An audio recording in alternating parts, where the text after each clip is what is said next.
This episode brought to you by Progressive Insurance. Do you ever find yourself playing the budgeting game? Shifting a little money here, a little there, and hoping it all works out?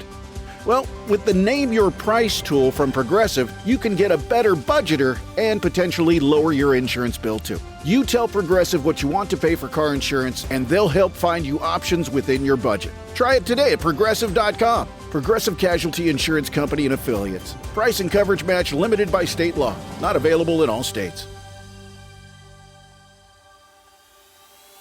Hey y'all, and welcome to another episode of the Millennial Management Podcast. I am your host, Brandy, the Millennial Manager, and today is Wednesday. If you are inside of Patreon, if you are outside of Patreon, it is motherfucking Friday. I want to say no matter what day you are listening to me, I just want to say thank you very much, and I hope you are having a good ass day. Now, today's topic, we are going to be talking about the first 90 days. Now, your first 90 days within a company or within an organization can seem like a dream in some situations, but there are other situations that is not necessarily the case. A lot of times when you get to your first 90 days within a company is filled with a lot of training, a lot of meetings, getting updated on a lot of different things that happened before you even started. So you have a lot of meetings with your manager to kind of get on the train for your daily responsibilities. And then also you have the meetings with your fellow coworkers, maybe your directors, to kind of get a layout of the land. So what happens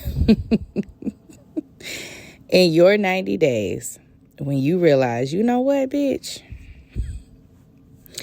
Not only do I not know what the fuck I'm doing every single day, I don't know what the fuck you are doing every single day. I have no idea. There's no training. There's no layout. There's no plan. There's no organization.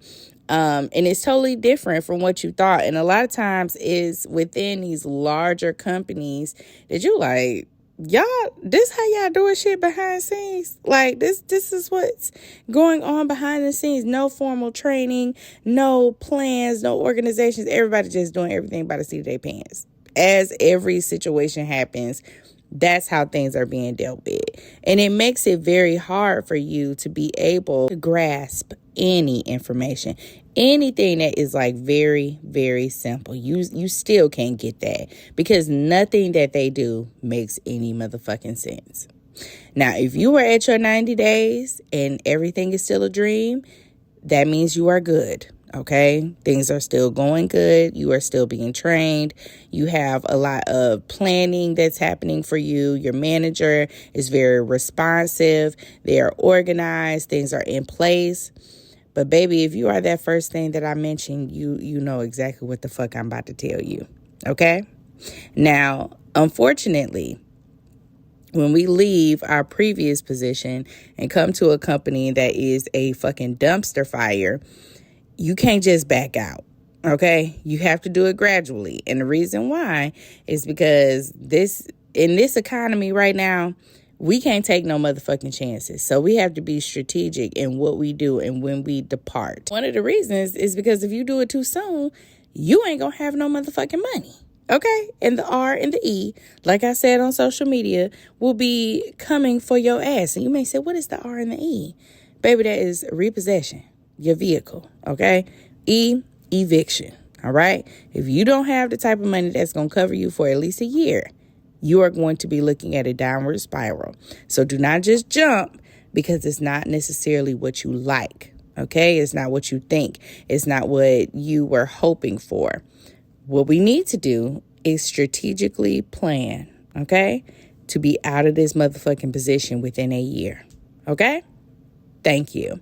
Now, when we start planning our exit, number one, where do we want to go? We need to start evaluating and networking with other organizations before we pull the trigger. Talk with some of your people that you know that work at some of these fucking organizations. How's your day to day? What is your boss like? Is there a organizational structure within the company?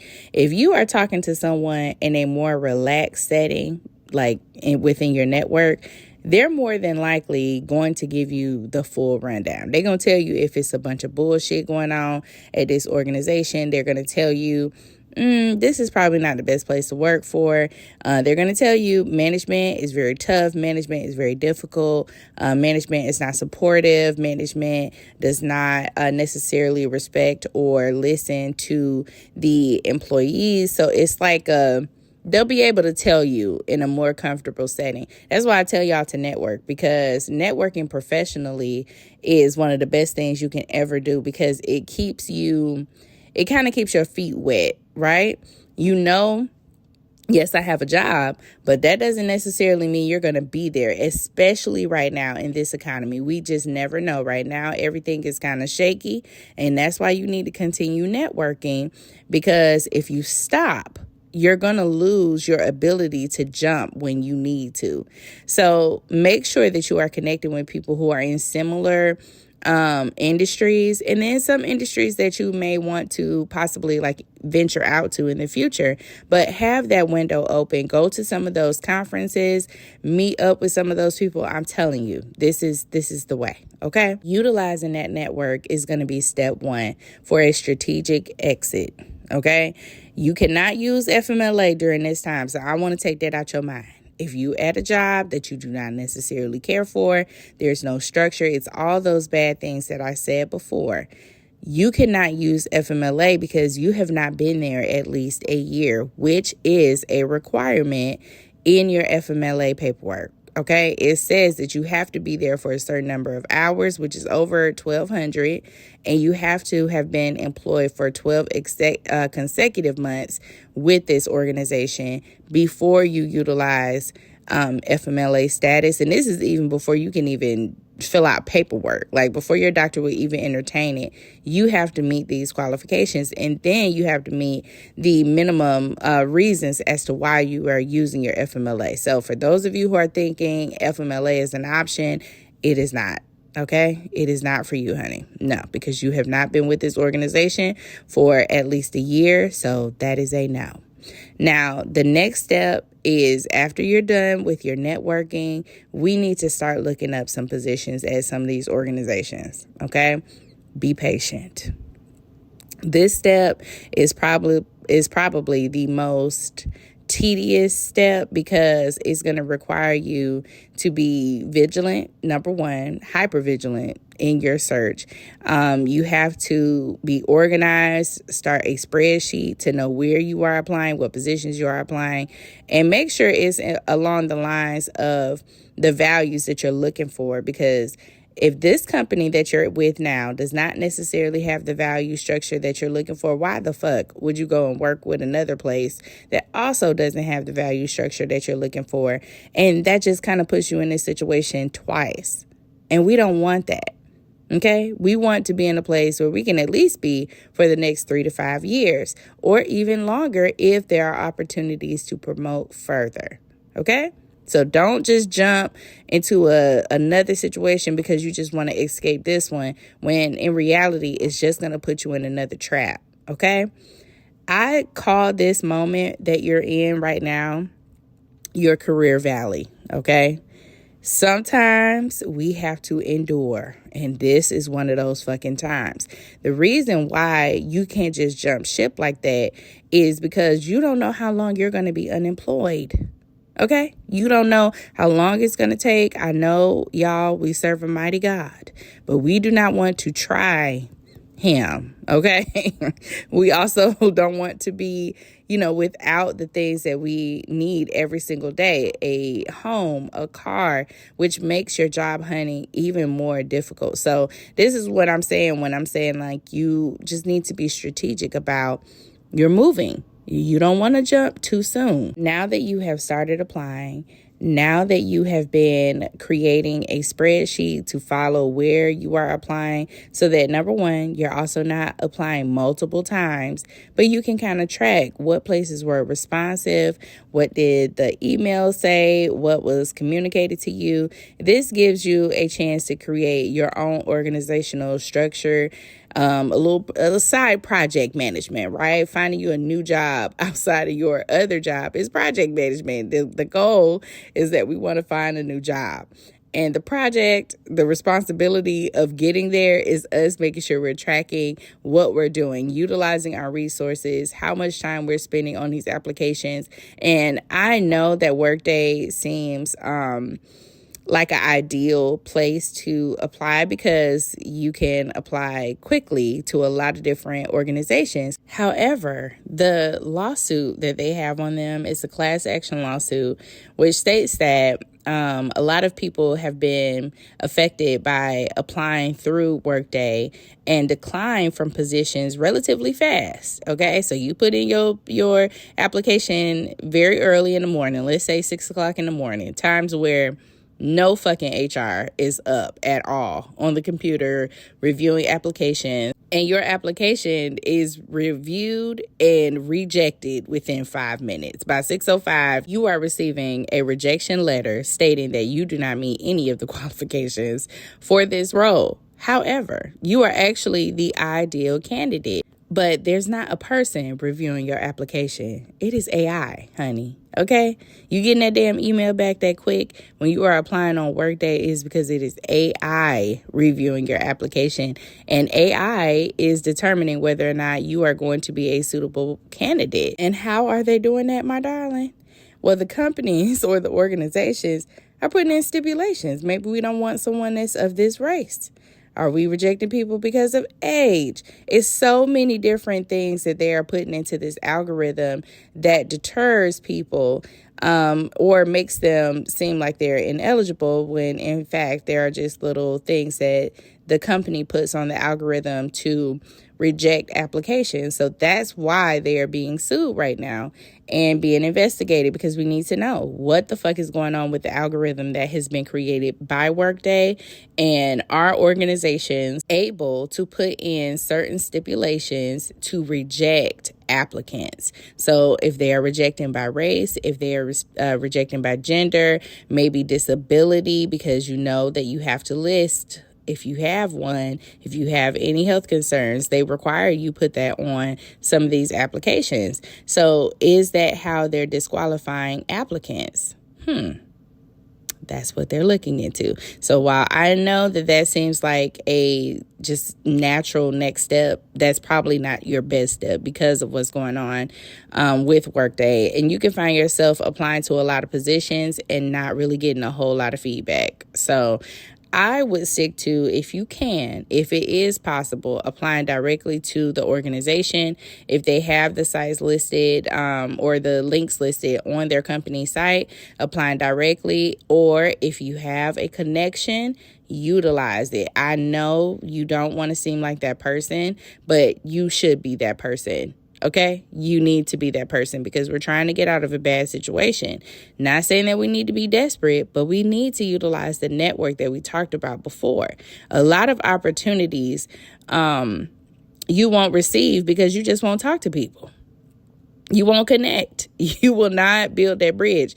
Baby, if you don't get out there and meet them folk and talk to them people and engage and create your own little network, your own community, and not just one when you need something. You need to massage this relationship over time. Myself and the recruiter cousin, we were talking about how networking is so important. Even when you have a job, like even when everything is going great, even when there are opportunities falling in your lap, you need to constantly massage that relationship and make sure that door is always open, and keep an open line of communication. It's very, very important for your career, your professional development. There may be so many opportunities that arise that you won't even be able to enter the ring because you just don't have that relationship or that connection with people professionally. So try to build that network. Now, I did skip one thing in this process, and that is your fucking resume. Okay, y'all, it is very important that you have an updated resume. I mean, consistently updated. When you learn new things, when you grow, when you take courses, when you get certificates, you need to have an updated resume. I don't give a damn if you just enrolled in school. that needs to be on your resume that you are going to school for this, okay? It needs to show some type of aspiration, some plan, or just list evidence of things that you have done.